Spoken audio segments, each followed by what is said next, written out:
Okay, hello everyone, and welcome to Magus of the League. You went harmonic on me there. Yeah, I was trying to shift it up. Getting in there, change it up. So I'm Lee Bond, and this is my co-host as ever, Chris York, guild mage, magician extraordinaire, crazy alchemist, trying to plug other card references in there. Sphinx of Mysteries, and I think former Perun. Yes, former Perun. That's what you wanted to rub in. Yeah, that's what I wanted to rub in. I put in this of Celestia. Yeah. And this is a video podcast where we talk about Magic League as a format. League being a 60-card sealed format, lasting 5 to 8 weeks, where you add a single pack from the standard format or the format of the league every time you lose a match until you're finally eliminated after your 11th loss, or you make it to the glorious ranks of top 8, the Mega Draft, the Promised Land, the Gold, Champion All-Out Battle Royale. That's right. So jumping right in with like our usual format, league news. Yep. Do you want to go ahead and say it? I made a mention of, card packs of the format. We have a new format. Well, there's a new league coming up, which we haven't had before. It's called the Chaos League. And the Chaos League is something special. Launches on November the 23rd. However, you can sign up until November the 30th. And as the name might suggest, you start with 6 packs from different sets. 1 Masters pack. 2 Standard packs. 3 packs from the history of the game, never from the same set, however. So it's going to be a pretty wild opening experience. And then from there, every time you lose, you can add a pack you have not already opened, including in your opening pool. So the selection of the set that you add is going to be crucial in the Chaos. And this is a derivative from basically Chaos Draft into the League format, which I don't think has ever been attempted in a sealed format before. I think there have been a couple of GPs where they had Chaos sealed offered, but never one where you could kind of customize and add your own packs and try to, build to your strengths. So this is definitely unique. And it's gotten quite a bit of attention. We got some beautiful posters made by Julian. And it's been getting a lot of buzz in store. People who have never played League. There's this one guy I know. He's never played League. All his friends play League. He's never played League. I'm talking about Scott. Yeah. I'm going to call him out. And he's actually joining Chaos League. We finally tempted him after all these years. Interesting. Well, I feel like it has more of an appeal to like the legacy and modern players than another league might, because typically our league, much like the draft or limited formats going on, follow the seasons and the packs and the format of Magic in standard. We've had other outside leagues. I think last podcast we mentioned Commander League with the product releases, or like Battle Bond when that product released. But this is the first time that we'll be doing something outside of the current releases, like really, outside the box. Yeah, so. And this is totally community driven and community suggested. So our own players. I just want to take at one point, because I'm not sure about this, but the sign up fee is the same as a regular standard league. So it's only $30. Yeah. So you're getting some mad value depending on that Masters pack that you get. Some of those range from like $50 up to $16, $17 right now. Yeah. It's one of our sweeter offers, because I remember that when we had the all Masters leagues, they were about $80. Yeah. And that was prohibitive for some players. But this is this is serious value. And to remain competitive, I was actually talking with Johnny when I was drafting earlier this week. Right. I don't think you need to open crazy value packs to really stay competitive. In fact, if I was to participate, I think my first 2 opens would be both conspiracy sets, because they have some interestingly broken mechanics. Like in Pauper, Monarch is an actual set, like mechanic that's played to really just run away with the game, drawing that extra card at the end of the turn. So adding that into a sealed format could be really interesting. We had suggested that conspiracy packs be added, but some people resisted that on the rules committee, because they said, look, you got dead cards. Like, conspiracy cards are not legacy legal, so you can't use them in League. Yeah. You have multiplayer matters or draft matters cards, and those are going to be either weak or not applicable at all, depending on which ones you open. So it's decided that people can add conspiracy if they want to, but it's up to them. So conspiracy is going to be one of those packs that are intentionally kept back from your starting pool, but you're free to add whatever legal cards you can open from them. So you can see, like, it's that thing. It used to be banned is an argument for playing a card because it's so good. You know, it's been banned before it's even been played, and now you're allowed to use it. So, pro tip right there. Yep. So that's super exciting. Second week of Elite news. Just wanted to jump into. We're at the midway point. You know, and we record this every 2 weeks. We'll be deep on the next one. Yep. We already have some eliminations. We have a couple. And week 2 was very surprising.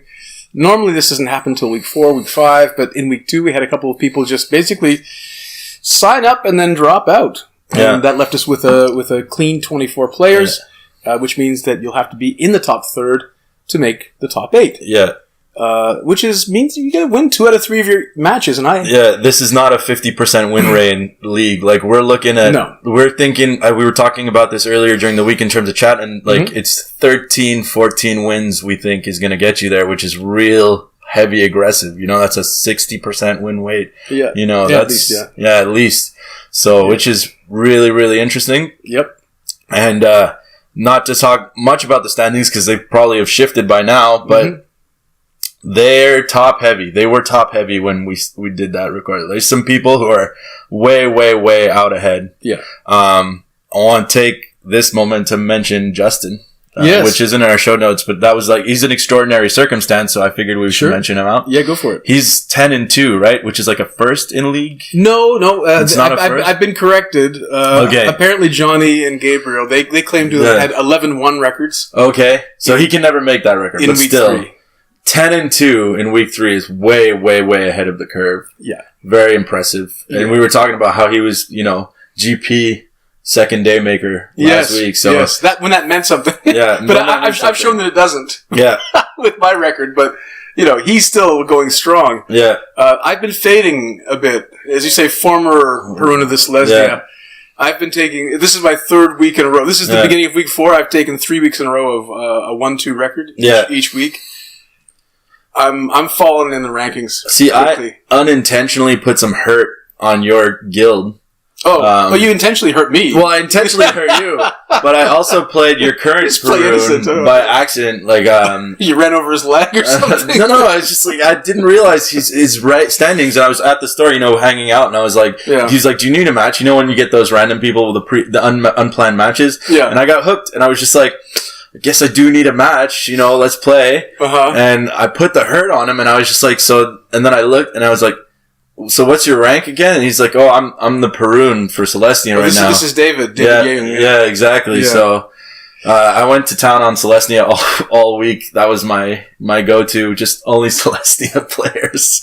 I don't know why. And yet somehow we happen to have the highest number of wins. Yeah. Although we only have one player who's still in the top 8. Consistent mid-range players, yeah. So just a bunch of us. There's 4 of us in a row. That might change later in the league. Oh, it will. Yeah. Okay, so that covers our news. That's the state of play. State of play. Let's talk about some plays. Let's talk about some crazy plays. Let's talk about your crazy plays. Okay, so I have multiple plays, but I really wanted to bring up so last week at the end of the show, we talked about what was good in red. Yeah. And one of the cards that came up was Experimental Frenzy. I remember that well. And you advocated. I had my doubts because I was like, oh, it fits in a very specific type of deck. Turns out it really fits into my specific type of deck. If you're playing as like 1/3 of your deck is 2 drops and you're just trying to go wide and beat face. Yeah. That card really gets you there in terms of momentum. Mm-hmm. And in Dimir matchups, interestingly enough, it's like when they get you down to discard, top decking your entire hand is really good because they have no answer to that. They don't have an answer, and blue-black doesn't traditionally answer.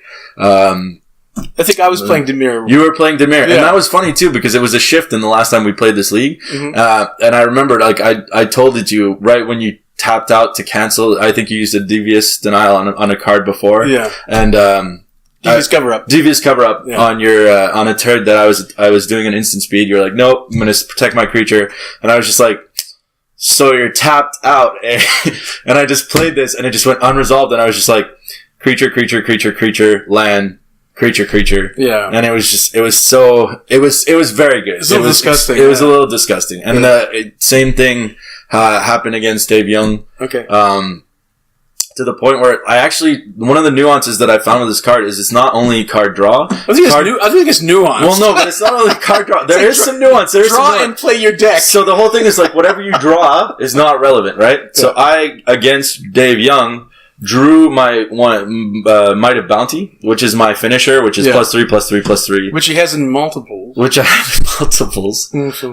At this point, I don't think it's a surprise to anybody. Like, I've pulled it off enough times. But, knowing that I had it in hand and that I couldn't use it would hurt me a little bit. But then I started to think like, oh, wait, when I get to a board state where it's inevitability, I'll just take a turn, like on your turn, crack the experimental, untap, go face, inevitable death, Like, that's sitting on a bomb. Mm-hmm. I know you can't use it, but you can also at any time just pop the experimental. Yeah. And you never want to pop it on your turn. Because I think we had talked that is playing something to take a turn off and then taking a turn off to crack it so that you're able to play your other stuff. Not good. However, playing a bunch of stuff, running out of steam, and having just enough mana to crack it on your opponent's turn, all of a sudden real good, And the thing is you can bluff them because if you have an instant at the top of your deck, you can play it on their turn and just keep chaining.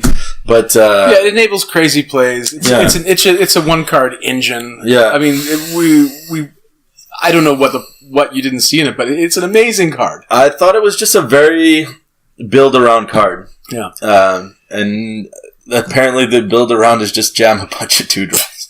But I think we've gloried in your sunshine long enough. Let's take a walk through the rainy streets of the Dimir. Yeah. So I changed my deck into a Dimir build, and I played a Dimir on Dimir matchup. Yeah, a real grindy match against Ronan De Silva. The definition of grinding. And you've witnessed this match as well. I was waiting for you to play you. I had time to go get 2 sandwiches. it was endless. And here's the thing.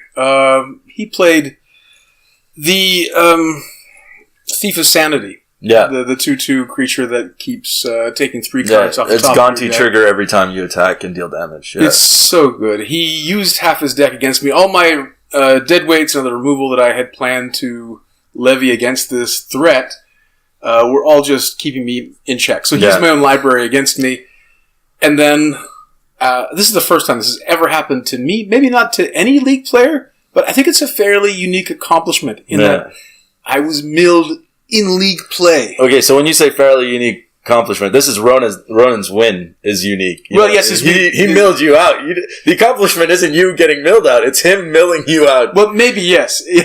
That's like it's my accomplishment. That somebody beat me. But I mean, I think it is the first time he's beaten me. It's the first time that I've seen someone get milled out personally. Ever in a league because it's a 60. It's because it's a 60 card format. Exactly. There's some built-in insurance against that in the size of the decks. And the funny thing is there's no mill cards kind of outside the box. Usually there's always like 1 or 2 milling mechanics like Patient Rebuilding, Fraying Sanity, Millstone, whatever. Yeah. There's like 0 mill cards in this format. Yeah. Except for that Thief, Yeah, even with my Devious cover-up, filling my library again and buying me 4 extra turns, there was still no recovering from the big dent that one card took out of my library. You needed the sideboard Enhanced Surveillance, which you didn't have in your pool, Just sack it, reshuffle your entire library, start the game over. But this is one of the things I do enjoy about the format, is that you have this one game, took like an hour to conclude, has this very surprising result that you don't really see very often, that you would never predict would happen given the card set, the size of the decks in the format, and so forth. So that was my highlight of the week. It was a highlight. It was worth watching. It was worth watching. I was sitting there watching it, and I honestly, I was like, it took well over an hour and a half for that first game. Well, there's one move that you thought was controversial. You thought I was a bit greedy with my Artful Takedown. Yeah. Do you want to talk about that a little bit? When to play an Artful Takedown is maybe something our listeners could really appreciate. The greed was that you played it, so you're playing against a control player. Yeah. And he has a threat on the board which he couldn't deal with. That was the Thief of Sanity. The Thief of Sanity. Yeah. He let the player untap. Yeah. Then played his Artful Takedown so that he could tap another creature and prevent the damage on the other turn. And I was like, I felt that it was very greedy because You know, you have an answer to the threat that's losing you the game. Right. And you let a control player untap who could have immediately responded with a devious cover-up, a sinister strike, anything, and you just immediately lost. It went unpunished, though. It did go unpunished, but, it was completely unnecessary to prevent 2 damage when the game milled you out, you know? Yeah. That 2 damage was not your relevant life total. Your deck was your relevant life total. So, I don't know. It was a greedy play. It was irrelevant, but, next time it might be against me, and that'll be punish you, Okay. When I go back into Dimir. I'll take it under advisement, but here, you want to talk about more cards do you think that, are making a difference in the format? So last week, we kind of did some under the strategy, kind of a red situation, what was going on, and I wanted to do the same thing for multiple colors. Okay. And kind of do it every week. But I started to get into digging into it, and the back and forth discussion that is every day at the store at League kind of led me to underrated the cards that you should be playing, that you're currently not, in your set, from each of the colors and gold. Cards that, are generally very good or enablers, and that people are like not playing, and I'm like, why aren't you playing this? And they're like, it's not that good. It's very contextual. It's like, no, it's a necessity in your deck. Okay. So, I did them in the kind of the color pie in order, even though blue was where I really wanted to go. So we'll take it in order. Sure.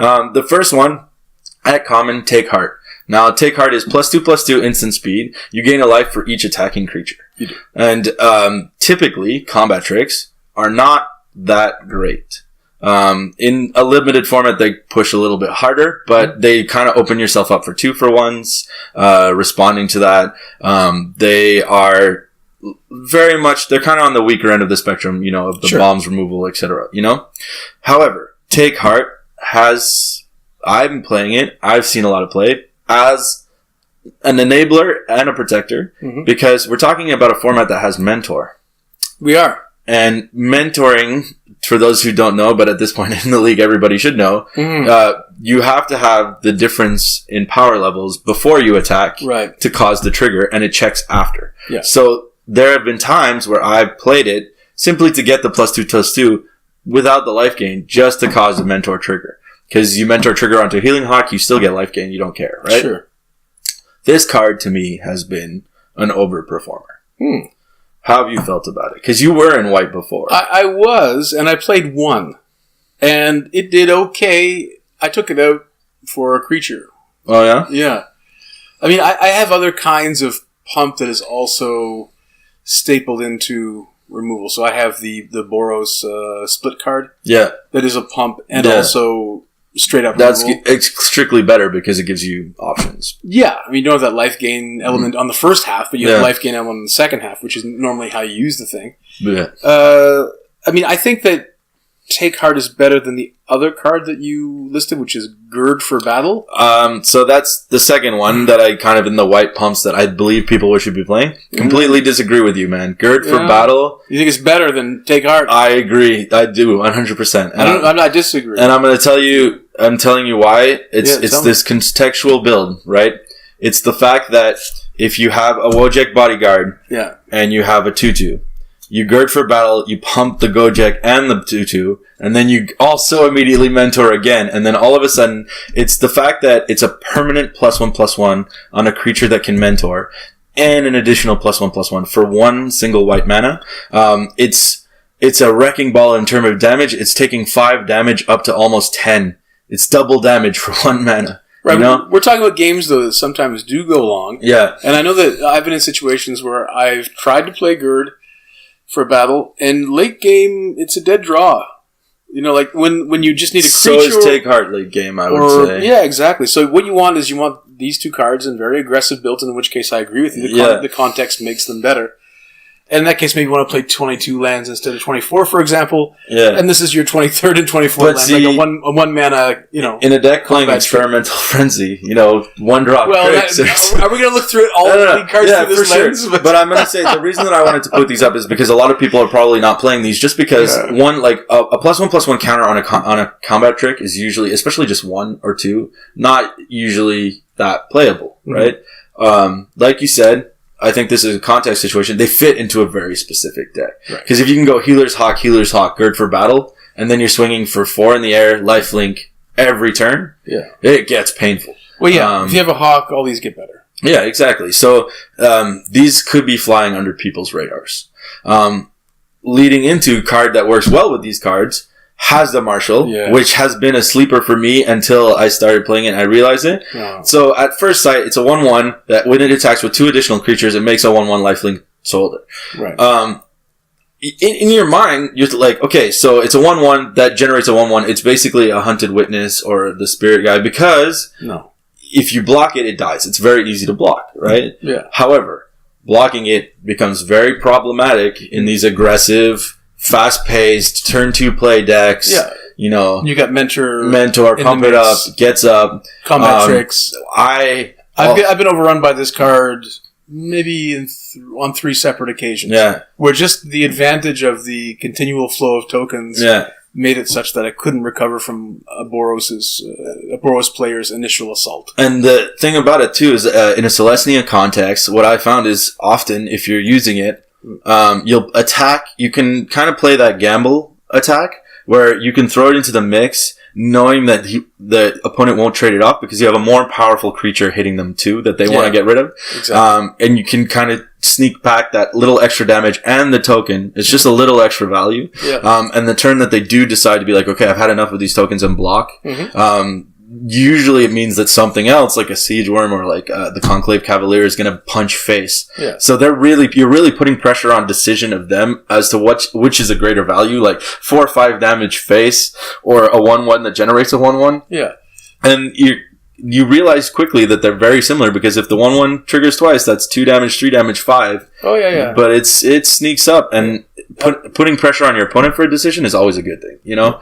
So I mean, we know there's only really 2 guilds that matter in terms of limited strategy. Right, there's Boros, which is very good, and Dimir, which is very good. I don't agree with that statement. I know. I've seen actually. That's total crap. It's like, I've seen some good Golgari builds. I haven't seen actually in this league. I haven't seen any strong. Is it?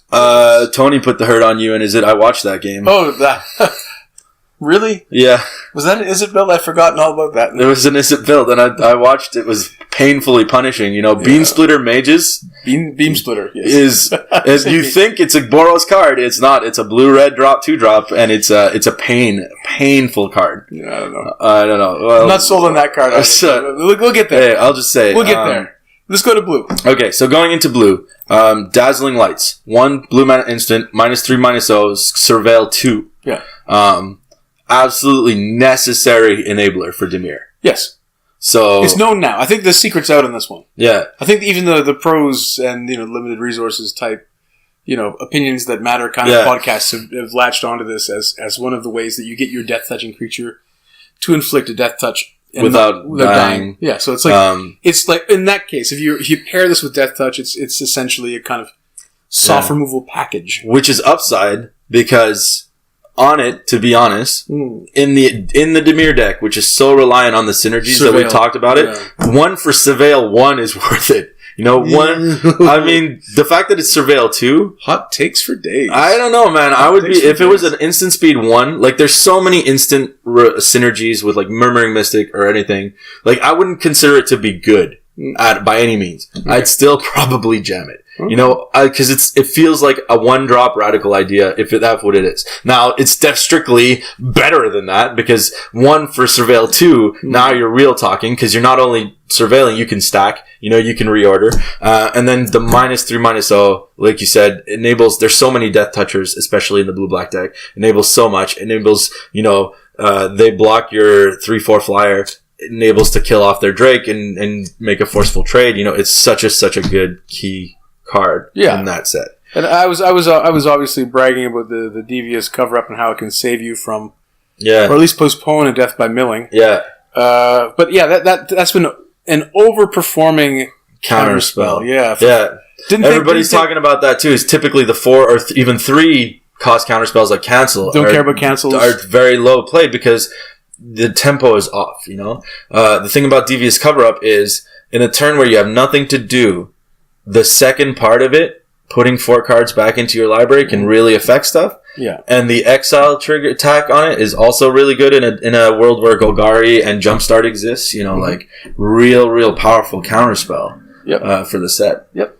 And Selective Snare, this is something that I've been the champion of. I love this card. I always main deck it. So never sideboard. Selective Snare, X blue. Yep. Return target X creatures of the same type. You choose a type. Yep. Bounce the creature. Yep. This has been an interesting one, mm-hmm. and I'll tell you why. Okay. In my first subject, I'm like, this is great. It crushes tokens. A lot of the keywords are the same. Wizard, soldier, human, a thing.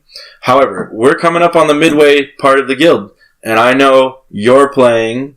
You've done the Planeswalker Challenge. You've already accomplished your Planeswalker Challenge. Yes. And then some. And then some, I'd be happy stopping adding packs anytime now. Yeah. I've traveled as far You've traveled as far as you want to go. Yeah, I'm tired of traveling. The mix starts to get real varied, and I've seen games played between like Roman and my girlfriend and stuff like that they have the Selective Snare in hand, and the most they're getting is 2 creatures, Yeah. Is it value at that rate? Well, yeah. Yeah? Yeah, removal 2 creatures is fantastic. For 3 mana? 3 mana to bounce? Why not? Yeah. Especially when you're dealing with like life-linking tokens and these kinds of things. Yeah. 2/2 tokens. Yeah. I mean, lots of people are playing that green 3 mana, destroy target enchantment, or give you a 2/2 Vigilant Knight. The Knight of Autumn. Yeah. Yeah. No, the sorcery speed... It's the one that convokes. The convokes. I think we have that on our list, don't we? Or maybe we don't. I have the other one. Yeah. I'm trying to remember what it is. Sentinel's Watch or something like that? Summon Sentinel? Gosh, we're We'll have to ask for Dave to add to this in post-production. Yeah, just like we can flash over our faces with some kind of goofy thing. But I remember it's 2 colorless, 1 green. Yes. Convoke. Yes. You can destroy an enchantment, or you can make a 2/2 Vigilance Knight. Yes. And so my point is, if you're bouncing that, they've taken a turn and 3 mana to produce a 2/2. Yeah. And you're bouncing it for, what, 1? 2 mana. 2 mana. And if you get another one, if you get another knight or another human or whatever, I think the payoff too is on the Conclave Cavaliers, which is like one of the ones to really deal with. Yes. If you trade for the Conclave Cavalier, all of a sudden you have an answer for the 2 bodies that it leave behind, which is usually what kills you. Well, once again, let's think about this in context. So there's lots of blue cards that want to get in and get that damage in. So you have, for example, the 2/3 common in Dimir that when you surveil, it gets Death Touch. Darkblade Agent. Thank you. Yeah, Darkblade Agent. The Darkblade Agent loves a Selective Snare. Yeah. Right. I mean, if you have any other sort of, let's say, again, Dazzling Lights, Selective Snare, the world's your playground. The world's your oyster. Because you get to choose what's going to be there to answer you. Yes. And you get to depower that one, bounce the rest. Oh, it's fantastic. Yeah. Times. I love Dimir. Yeah. You do, don't you? I do, yeah. So it's a fun. It took you a while to get there, but now you're there. Yeah. And you're losing. Yes. Maybe you got to come out of Dimir. But I'm enjoying it. I'm enjoying losing with Dimir. So speaking of which, the other part of Dimir is black. Yeah. And there's one card here that I absolutely agree with. It's Plague Crafter. Yeah. So Plague Crafter, uncommon, 2 colors, 1 black. Yes. Comes into play as a 3/2. Each player sacrifices a creature. If they can't, they discard a card. And each player sacrifices a creature or planeswalker. Yes. And then, or discards a card. And that got me the other day hard. Oh, really? You had Planeswalker out? I wasn't playing in League, but I was playing online in Magic Arena. Right. And I was playing Jeskai Control in Standard. And just to ferry up on the board all the land in the world, I'm like, I'm in heaven. Right. Plague Crafter, immediately lose the game. I'm just like, damn it. Wow. That text is broken. I've seen people playing it in Commander. This is an all-star in a bucket that people, I don't think, realize. This is a sleeper right now. I think in Limited, what we're looking at is people... I mean, for our format, right? I think that people are looking at this and thinking, well, Dimir doesn't have that many creatures. Yeah. And, I mean, really, it's more of a Golgari card. Or Golgari or an Abzan hybrid card, where you can sack a 1/1 token. Yeah. Or like a Sultai thing where you can sack a bird and get some value off it. I mean, if you're playing the rats that make your opponent burglar rats. Burglar rats, you're playing, what else is it? Your little green... creature that when you play it, you get a counter on something else. Yeah. Like disposable, creatures. Because there's never happened in the format right now, which is 2 colorless, 1 black. Target player discards a card, and it's removed from the game. Yes. That card, like in the apt comparison on an empty board, it would be better, and yet the Plaguecrafter is so much better because it's just so flexible. Yeah. There's a flexibility that's hidden in the text there that it's hard to see. You're right. So there's many modes to it. So I agree with you completely. Pilfering Imp maybe is a bit more controversial. Yeah, so you're just reading off the list without giving any context here. But Pilfering Imp, 1 cost, 1/1 flyer, 2 tap, sack, target player discards a card. Yeah. Slow Thoughtseize. Yeah, slow Thoughtseize. However, I think that this is a sleeper, and I'll tell you why. Okay. In black, immediate answer to the Hawk, which has been problematic. You 1-drop a Hawk, I 1-drop an Imp. And I can get additional value if in a situation where you can push through with the Hawk and my Imp is not that good anymore, you're going to get additional value on the tap sack. And I've seen people playing it and I think it's good. The other thing too is, with the new range of packs that's starting to get added, Mardu strategies are not bad. And it also replaces a Hawk. So mentoring a Pilfering Imp is not a bad idea. You don't get the lifelink, but it's just another 1-drop with flying, which is never a bad idea. You're killing me. Yeah. I'm never gonna mentor a Pilfering Imp. Why not? Never gonna do it, dude. A 1/1 flyer that you mentor up into a 3/3 flyer is still a 3/3 flyer. It's good. I mean, okay, maybe, but okay. I'm always gonna want to use it. I'm gonna want to sacrifice it or block a Hawk. Yeah, block a Hawk. But it's sad. It's sad that black has to go up to the uncommon level to get something that's just even anything comparable to what white's doing at common. Common, yeah. There's some definite power balance off there, but at the common level, the synergies that blue-black is getting is pretty steep. Like Darkblade Agent, which we keep mentioning, but even like Watcher in the Mist is like. Yeah. So, and that's like not on this list because that's like we're talking about sleepers. That's not a sleeper at all. No, people are woke to that one. Wrapping up black. Wanted to talk about Bartisan Bats. Let's talk about bats. So Bartisan Bats is a common 3 colors, 1 black, 3/1 flyer. Yes. How is your feeling on this so far? So there's a 4 colorless, 1 black insect. I can't remember what it's called. Crawl invaders. Yeah, something like that. Yeah. That you can discard to bring back. Yeah. People are kind of on the fence of that one. Crawl foragers. Yeah, that's the one. No, foragers is the 4 colorless, 1 green that gains you life. Right. This is another crawl. Yes. Flying crawl. Yeah, we're gonna Dave post-production slap it on. We're gonna shame ourselves now. They produce Wizards produces so many cards each year. Yeah, it's true. It's so hard to keep track of crawl this, crawl that. Like you just have to look at the art. Okay, I know what that is. So here's what I'm feeling on Bartisan Bats as being a sleeper. Yeah. How do you like Bartisan Bats though? That's an easy name to remember. It's easy to remember. Because Bartisan. Right now, Indamir, Night Veil Predator is a hard card to answer. Yeah. One of the best ways to answer it is to line up a creature that has the exact power that kills it. Bartisan Bats. Bartisan Bats. And so it's the poor man's... It's the poor man's Night Veil Predator. Okay. The very poor man. The very, very poor man. In a world that... we just talked about a world that's full of hawks, that's full of imps. Yeah. You're going to make me pay 4 mana for a 3/1? Flyer, yes. I don't know. You don't feel good about it? I don't feel good about it. I mean, if I'm... I'll side it in. Yeah. If I'm playing against the deadly... Night So a lot of these cards could be preferable sideboard cards. Like Selective Snare could be played as a sideboard card. There's better options sometimes. Sometimes. But for me, I'm main decking it still. Yeah. You really? Main deck Selective Snare 100% of the time? You would go down that absolute path? I would. Okay. I would. Because that's one of the other debates. The chance for a blowout. The chance for a blowout is so great. Yeah. And so many of these, if people are adding just Guilds of Ravnica, you're going to sweep their board. You're putting all your money on that extra 2% win that you get with having that in your hand every time. Mm-hmm. Okay. Yeah. I gotcha. Yeah. So Bartisan Bats, the reason I brought it up, I think it's a playable card. I don't think it's a staple. I think it's replaceable in the late, but I think if you're playing Dimir or Golgari right now, you should be seriously looking at it because it answers a lot of threats. And it's still, at the end of the day, if you get to that, the format is very grindy. If you get to that grindy, slow thing and you manage to remove their 1 flyer, 3 face is beat down city, Oh, yeah. And a lot of blue is just playing the Drakes to answer that. If you get a pump on it or a counter on it or whatever, it just becomes unstoppable.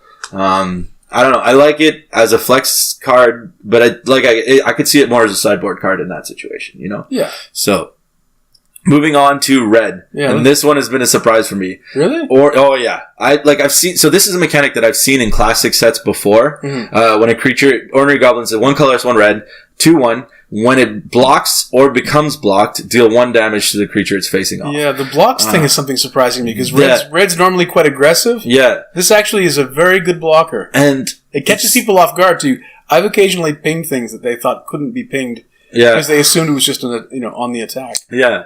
That's why I think it's a sleeper card right now. A lot of people preferring to play just generic bears over it, and I think the fact that it can hit a 3 toughness creature, which means it's trading with a Wojak, huge. Yeah. It's one of those cards again. You're putting a pressure decision on your opponent. Who's gonna block? Can you block? Is it worth it with a 1/1? That kind of thing where it's just like it's only 2 damage. It's only 2 damage. Just a little 2 damage, getting through. Just let it happen. Just let it happen. But, just let it happen too many times and it just game's over. Game's over. 10 times exactly.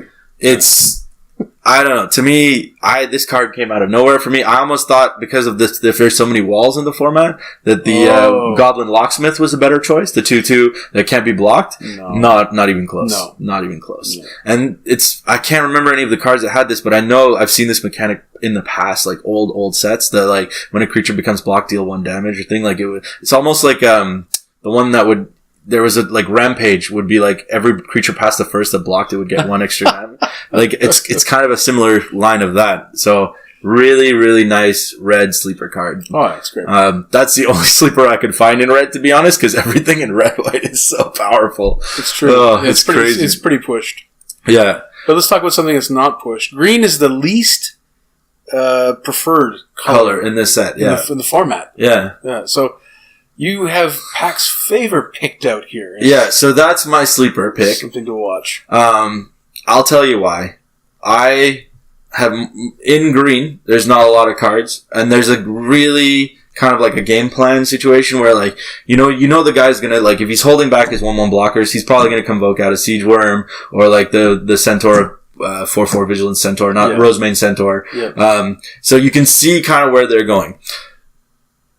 When you get to a stalemate situation and the guy stops attacking with his low curve creatures, and he swings at you with that big guy, and out of nowhere you're tapped out, and he convokes out a +3, a Giant's Growth. It punishes you hard. But I think people aren't expecting it because they don't rate it as a good. But they think no one's playing it. But see, the thing too is like what you have to remember. You can always catch people out if you play cards that they consider bad, and you call those cards sleepers. I know. Oh yeah, I know what you're getting at, but I still don't. I think most of the time, right. This is going to sit. I think this is like in your hand. I think I would disagree to you, man. Yeah? Anytime that you're gonna have a card that's gonna be +3/+3 to a creature, that's gonna come up so many times with like cards that are -/- removal, trades, everything. I think that card, combat tricks, do see in limited. The reason they see so much is that they get their value very quickly, and if they don't get their value quickly, they're just another way to push an extra 3 damage at the end of the game. I think this compares unfavorably to the M15 printing that was +2/+2. Just for 1 green, it was also convoke. Yeah, I think that was a trick that people couldn't see coming. I think 3 is this is a bit much still. I think like if you say this is a good combat trick, if you're tapping all your creatures to attack, they should be. It's got to be worth it. It's got to be worth it, and you're always going to tap the creatures to do it. Are you? Well, I guess you leave up the mana, if you got built-in vigilance in a lot of creatures in Celestia. Not to mention that if you leave up the lands and then attack into the guy, generally speaking, he's probably not going to block the way you want him to because he's going to expect something coming. The best context for this card is tapped out, attack. However, even better on the defense. Because here's the thing: is you're setting up your blockers and you have all these untapped creatures and you're tapped out.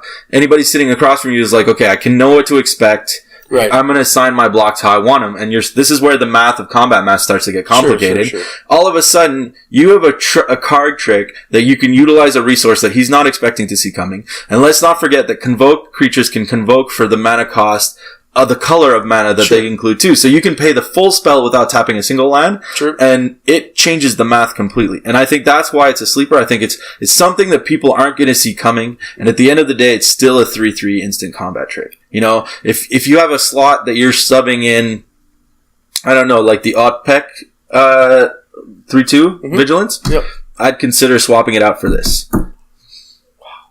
Yeah.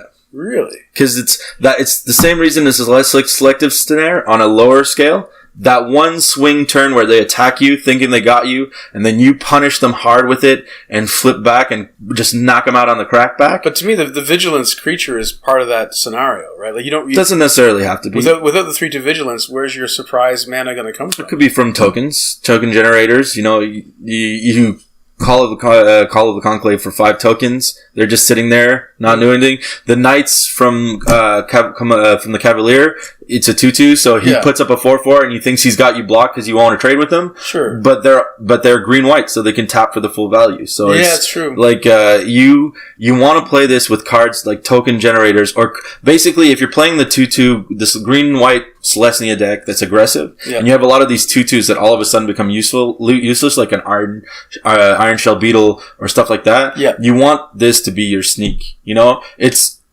bounty of might on a much lower scale. Junior on a much lower scale. You know, can't pay for bounty of might on a convoke, but same scenario. You know, you want it to be a crackback card. You know. That's why I think it's a sleeper. That's my personal opinion. I might be completely wrong. We'll see next week. Yeah, we'll see. You'll try it out. So, let us know how it goes. Hybrid cards, the set is built around hybrid cards. So a lot of them are extremely powerful. Pretty much everything is played in the colors of the... Pretty much, except for some few exceptions, like stuff that's really bad. One that I got snuck on early that I didn't bring up, but that I thought is a player, and this one I'm going to let you go because it's a weird card. It's Okran Assassin. Okay. 1 colorless, 1 black, 1 green. Yep. 1/1. All creatures that are able to block it must do so, and it's Death Touch. What do you feel about this card? I mean, I've been under it once, where I was hesitant to play with any creatures. The opponent had control of the board, could keep adding more creatures while I was kind of holding them back in my hand. So they built up their board, and I knew that as soon as I play a good creature, they're going to come in with that. Was it a Okran Assassin? But what kind of creature is it? A human? No, it's an elf assassin. Elf assassin. Yeah. So I knew that, like, if I play anything good, they're going to immediately kill it. If I don't play anything good, I'm falling behind on the race. And so that was a very uncomfortable position to be in. I remember it. And this is a card that will lose you the race because even without using it as removal, it just clears your board to get everything else through. You know. Like, it's like those effects that all must block. Gaia's Protector didn't see that much of it in Dominaria, but there were some combos with it. In Battle Bond, we saw it reversed, where you would use the dagger. M19 was there was a sorcery speed card that gave +3/+3. Alpha something. Assert Dominance? Assert Dominance or something like that, and you would put it on the Basilisk that was a 2/2, immediately wipe the board and smash face with everything else. Like, it was such a powerful 2-card combo. I compare this to that, but on a 1-card combo. You know, you can pump it. There are pumps in green to get more creatures. This set is filthy with pumps. Yeah. Filthy. And at the very least, it's another 1/1 Death Touch, which, as we know in black, is like the best way to stall the board. So, all right. That's my feeling on it, but I've been under it once. I haven't been playing a lot of Golgari players, so maybe it'll phase out with time. There could be a reason for that. But there could be a reason for that, but if there is a strong, powerful Golgari player that we see, I'd love to see if they're playing. Well, there's Niv Richard. He's playing Golgari? He is. I wasn't aware. He's playing a very consistent Golgari, which is underpowered. Today he got his head handed to him by Jules. Yeah. And that's surprising? I don't know. Is it surprising? Comment below. Comment below. Is it surprising? Did he get mana screwed? Does the curse continue? I can't go into details here and now, but he definitely got his ass handed to him. Oh, okay. Yeah. Interesting. Cool. So that's kind of all the sleepers that we want to talk about. Real quick. These hot takes. I mean, there's strategy discussions. Have hot wings, and the takes are so hot and spicy that we should have. I always it's an interesting thing because of the format, right? Yep. You lose to a player in such a bad way, they offer you to rebuild. You know, the discussion of what should be played and not be played comes up so often. It's kind of like that's where this comes from, and obviously we could do the whole experience, right? Card. Yeah, it's true. Quick touch point. Moving on with that, I kind of brought it outside GRN. So we're halfway through the league. We are. People have started opening packs outside the league. Oh yeah. Certain players are running stuff that's a mega bomb and building humans decks around it. Yes. Cards that you need to be aware of, like big threats. Not necessarily specific to players. If you want to say specific players of our league. Well, I can confess something. Yeah. Having taken the Planeswalkers challenge and having added a pack from every standard legal set, I got a nice board sweeper from M19. I got myself a beautiful Cleansing Nova. Oh, yeah. And that has been really effective in taking, most of the really strong removal in white in Guilds of Ravnica is enchantment based. Yeah, or Citywide Bust. Yes. Oh, yeah, that's right. So, if you want to kill creatures without having them have to have big toughness, a high toughness, then Cleansing Nova it answers what Citywide Bust doesn't. And they've got a way to fetch it, too. There's an uncommon way to fetch it. Really? Yeah. It's the split card. Invent and invert. Yeah. Yeah, blue-red, you can... that goes in for you. Yeah, in invent, you can do 4 red blue, search for a sorcery and or instant. Red-blue, yes. Yeah, that card is a sleeper, so too. If you're playing, Boros with a little splash of blue, you can go get your... Immediately errated the minute it came out because they forgot to put until end of turn on the invert. But I guess that's been a very satisfying card to play so far. Yeah. That's cool. Have you come across any so I know extraplanar threats? Amir has the banner that we Vigilance banner. Oh, Vanquishers banner. Yeah, he's built a. It gives all. It's a 5 mana, which was huge. It's a 5 mana artifact that gives all creatures of a certain type +1/+1, and every time you play one of those creatures, you draw a card. So it's like his experimental frenzy. Yeah, exactly. And you feel threatened by that. Well, I mean, it was causing controversy last week to the rules committee, so let's say that was it because that was the magical pack that wasn't registered. Oh, that one. We don't need to talk about that necessarily, but it is a threat to be aware of. Yeah. I was thinking too, the thing is a lot of people seem to be going on Ixalan, but to be aware of outside, there's a lot of sweepers inside Ravnica. Mm-hmm. So there's the Soot, Ritual of Soot, Citywide Bust. I'm trying to think of. There's the red-white Deafening Clarion. There's a lot of sweepers in that. So a Cleansing Nova, I think it's a better sweeper, but that's not something that people are necessarily ducking already. It's a modal sweeper, which makes it so threatening. So all creatures or all enchantments. If you're winning, and you want to just free up some of your own creatures to get rid of some enchantments, then you do that. If you are losing, then you sweep the creatures. So it's very flexible. Any Planeswalkers outside? No, I have not seen any. I haven't seen any either. And the last 2 sets were Planeswalkers heavy. Mm-hmm. So we should be seeing them. We should be. If people are, getting up to their 5th guild gate in their color. Gotta have answers for Planeswalkers now. I think it's coming. Playcrafter being one of them, but I think you're just trying to justify your hot take here and saying that's exactly what I'm trying to do. We should start seeing more Planeswalkers. We should start seeing more Planeswalkers. Also, Ravenous Chupacabra, still a real threat, and a Golgari bomb. Yeah, I have someone opens 3 Ravenous Chupacabras, I bet you they'll start playing Golgari. I've not seen any of those either, though. No, it's true. They've been... people have been opening a lot of Guilds of Ravnica. It's true. It's true. I'm going to start the Planeswalker Challenge, but I think GRN is the thing. So, we're halfway through the league. Yep. We've been talking about a lot of losses, wins, and stuff. It's time... I want to say it's time to start picking your opponents. So, we're talking... Oh, yeah. Let's start with the guild strategy because what's interesting about the guild strategy that I wanted to bring up this week was it's shifted.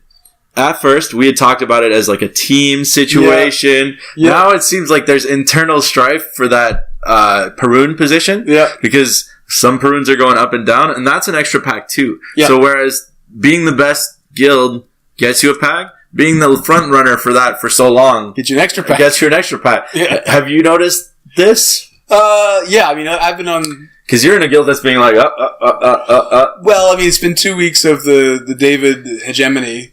Yeah. And one week of my beneficent leadership. And Tim was close to knocking you out, too. It was a tiebreaker that put you in the lead at first, so... I mean, I'm just throwing you under the bus here every chance I get. I was a weak king, easily dethroned. It's true.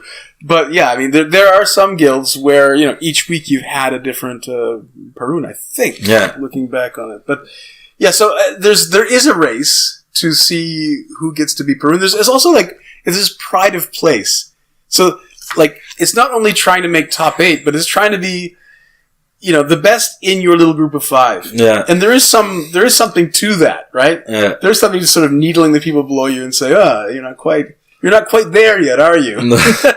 And so, yeah, I think that in the beginning there was a bit more of a cooperative ethos, and that's largely faded. And I feel like now people are kind of in it for themselves. If they happen to get a couple of packs out of somebody in their guild doing well, that's just gravy. But see, that's kind of ironic too, because I'm in a guild where Niv Richard has been a dominant Perun for the last 3 weeks. Yeah. I would assume, regardless of his record, if he locks up one more week, he'll be the Perun for the whole... Because if 4 in a row, it's impossible to unlodge it, I would assume. Unless you go to 8 weeks. Yeah, well, even if you go to 8 weeks, you would tiebreaker him for it, right? Because it would be 4 each, right? So if there's a shift and then there's 3-1, 2-2, he's pretty much got that pack on lock. So me personally, like I said last week, I was hunting Celestia left and right, tree hugging hippie communists. The white meat, we call it. Yeah. The long pig. That's nice. That's a Hannibal reference.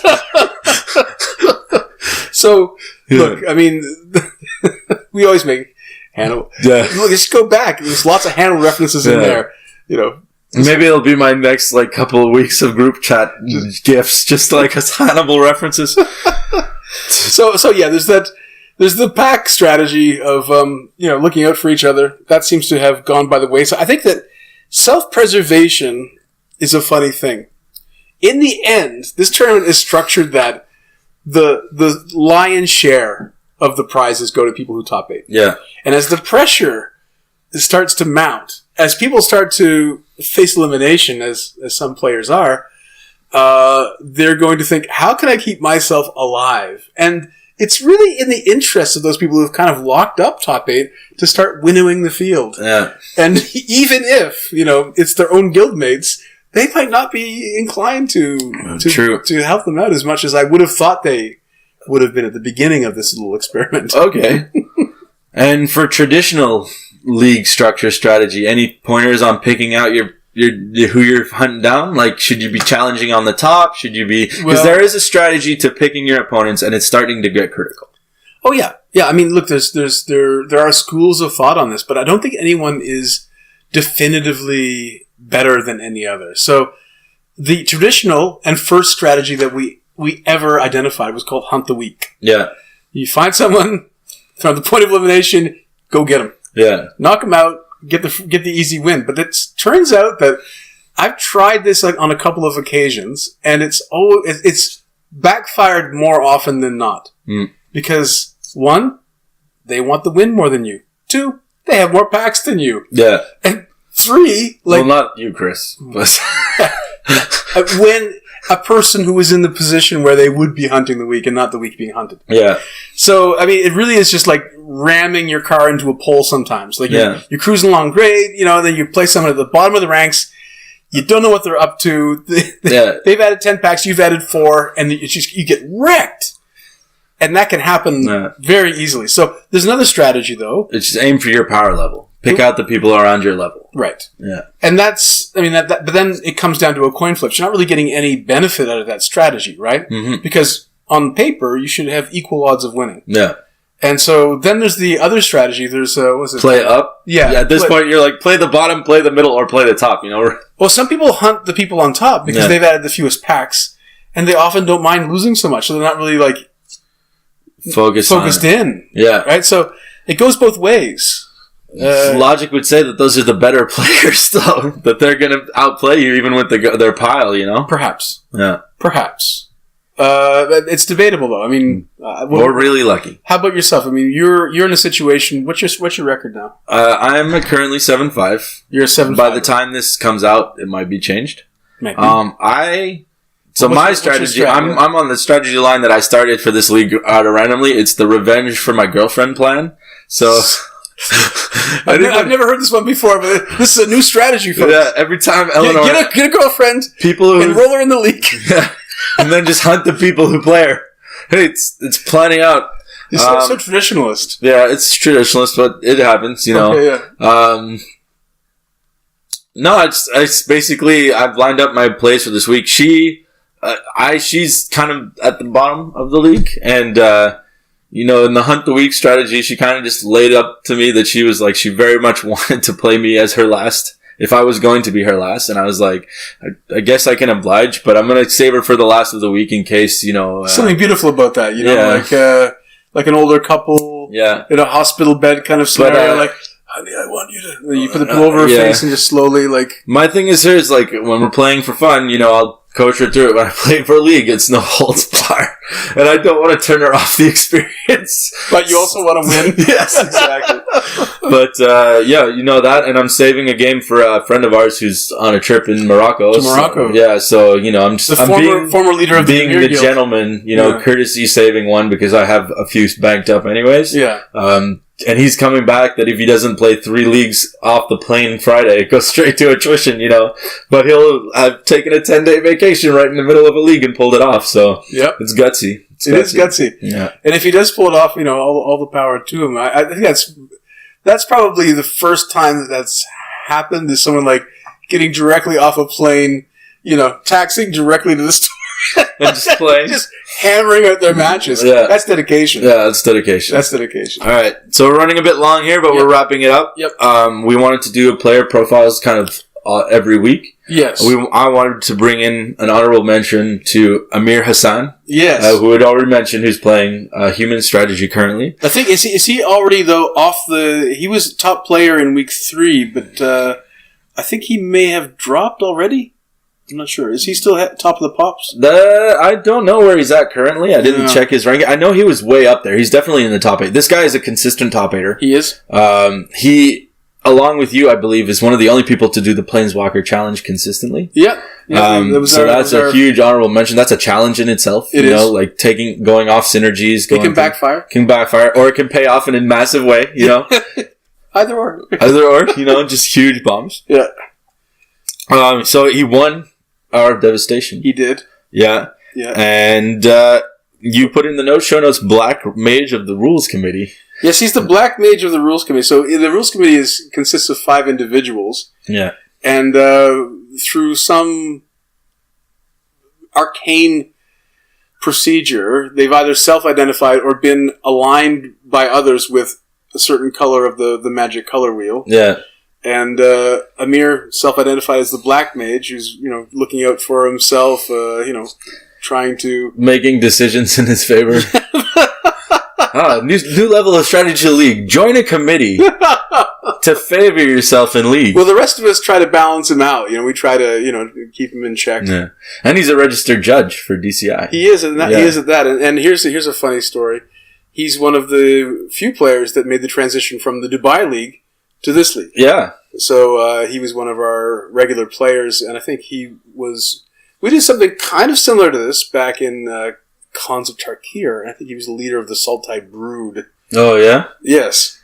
And he had a kind of what I would now call a Kofler-esque strategy of stranglehold. Hanging out at the store, waiting for people who are hungry for matches to like come in and just slaughter them. One by one. Yeah, just whoop them in a line. So, that's the history there.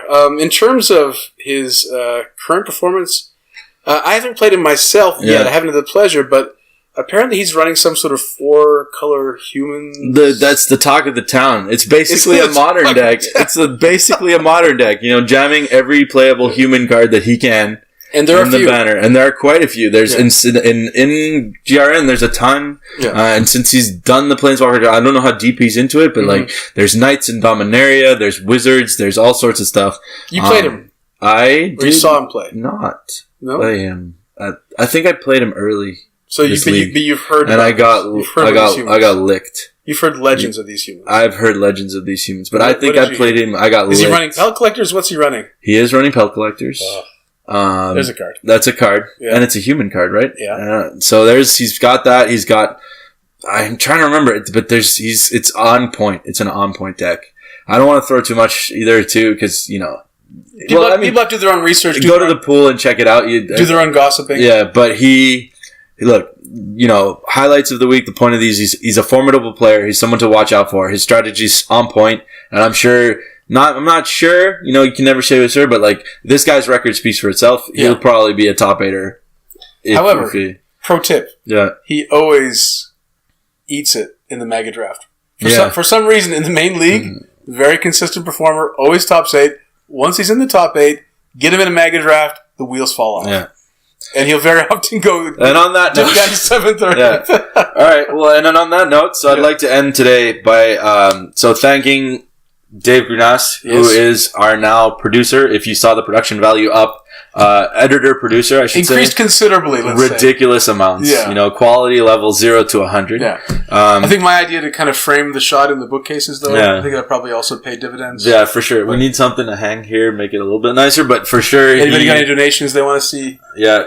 Up there would be great. Yeah. So he has been diligently working hard. Yes. Thank you, David. To get the show up to a nice level.